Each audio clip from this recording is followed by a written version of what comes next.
Hello બાળ મિત્રો, આજે આપણે એક સરસ મજાની પ્રવૃત્તિ કરવાની છે. આ મારી પાસે કોરું કાગળ છે. આ કાગળને હું કલરવાળું બનાવવાની છું, એ પણ પાણીમાં રાખીને. તમે જોઈ શકો છો આ પાણી છે. જોઈ શકો છો બાળ મિત્રો. હવે આમાં હું આ કાગળને એવી રીતે ફેરવીશ કલર લાગી જાય, પરંતુ બાળ મિત્રો કલર એમનામ તો લાગે નહીં. એટલા માટે આપણે આ કલરની ડબ્બીઓ છે, ભૂરા કલરની છે, પીળા કલરની છે, લાલ કલરની છે. આપ જોઈ શકો છો બાળ મિત્રો. આ 3 કલરમાંથી હું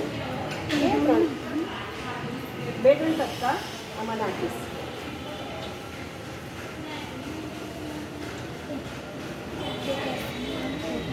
હવે હું લાલ કલરમાંથી ટપકા નાખવાની છું.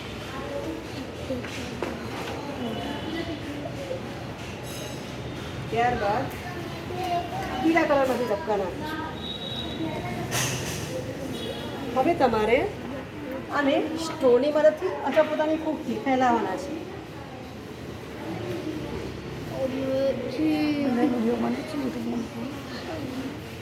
કેવું મજા આવે ને મિત્રો?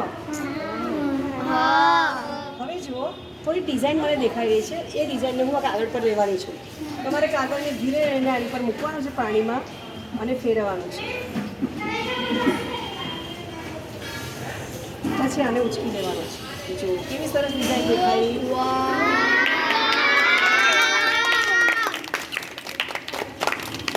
હવે તમારે આને સુકાવા મૂકી દેવાનો. તમારું થઈ ગયું ગ્રીટિંગ કાર્ડ.